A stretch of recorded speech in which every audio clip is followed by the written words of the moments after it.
Sí, hablaremos un poco sobre los efectos ambientales, sobre la expresión de los genes. Y tenemos este ejemplo que es muy interesante, ¿vale? Es el de los conejos del Himalaya, que tienen característicamente el tronco blanco y vemos que en las extremidades, que son las que están más expuestas, tienen una coloración negra. ¿Qué sucede con estos conejos? Bueno, ellos tienen una mutación en un gen, que es el gen que controla la tirosinasa. La tirosinasa, resumidamente, es una enzima que convierte la tirosina en melanina. Ya sabemos que la melanina es la que otorga esa coloración oscura.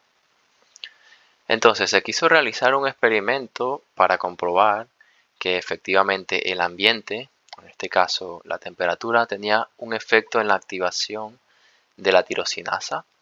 Entonces se rapó esta zona de acá del conejo, se le colocó esta compresa fría en la zona y al cabo de un tiempo, ¿qué se observó?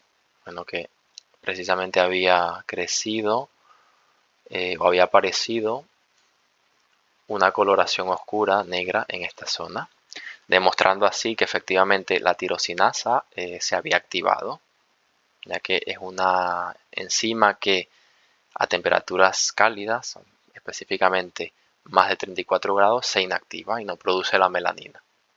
Entonces, vemos cómo el ambiente efectivamente afecta a la expresión génica.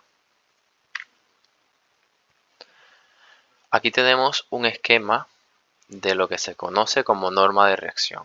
La norma de reacción, bueno, es toda esa variación fenotípica que se obtiene de un mismo genotipo. Recordemos que el fenotipo es la expresión física, ¿vale?, del genotipo. Entonces, ¿qué nos dice la norma de reacción? Que depende de lo que puedan influir otros genes, depende del ambiente, como ya hemos ido viendo y seguiremos observando otros casos, y también de algunos rasgos aleatorios, ¿vale?, algunas situaciones. Aquí tenemos el ejemplo de una planta que fue sometida a diversas altitudes, alta, media y baja, y se observó que efectivamente su crecimiento varió dependiendo de la altitud. Entonces observamos que la misma planta era diferente en diferentes altitudes, demostrando así una norma de reacción. Aquí tenemos un caso muy conocido, que es el de la mosca Drosophila melanogaster. ¿Qué sucede? Tenemos varios tipos. Tenemos el wild type, que es la forma silvestre o común, digamos. La infravar, que tiene los ojos un poco más pequeños, tiene menos facetas en los ojos, ¿vale?, menos omatidios.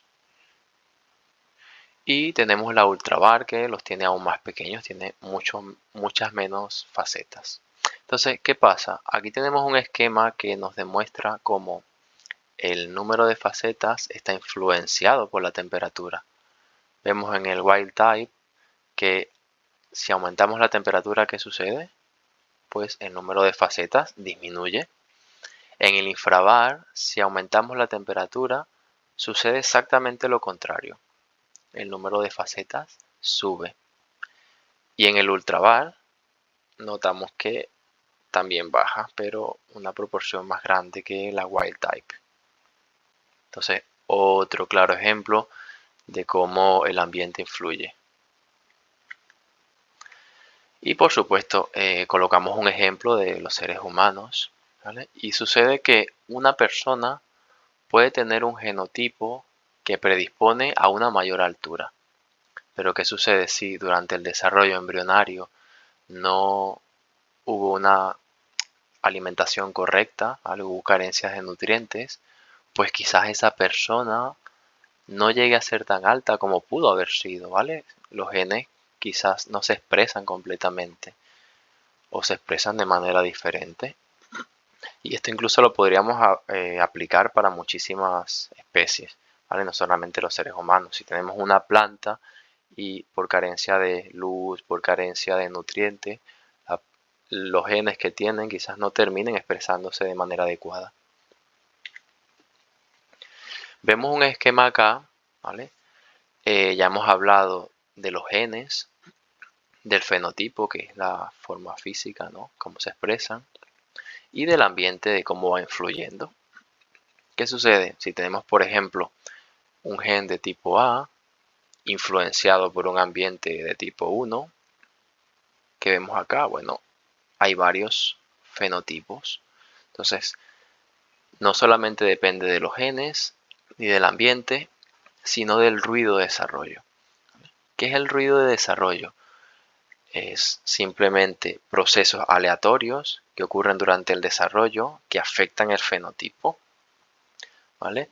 Y ejemplos de estos tenemos la asimetría facial, la distribución desigual de organelos, y aquí de hecho tenemos un ejemplo, si habéis oído de la heteroplasmia, que es la coexistencia de mitocondrias normales y mitocondrias mutadas en una célula. Puede suceder que durante la división una célula hija reciba más mitocondrias mutadas que la otra, ¿vale? Y esto es completamente aleatorio, esto no se controla. Y también ocurre sin alterar el ADN. Entonces vemos que organismos, quizás con los mismos genes, en el mismo ambiente, puedan desarrollar distintos fenotipos, ¿vale? Y bueno, hemos ido viendo a lo largo de todo que el desarrollo efectivamente no es completamente predecible.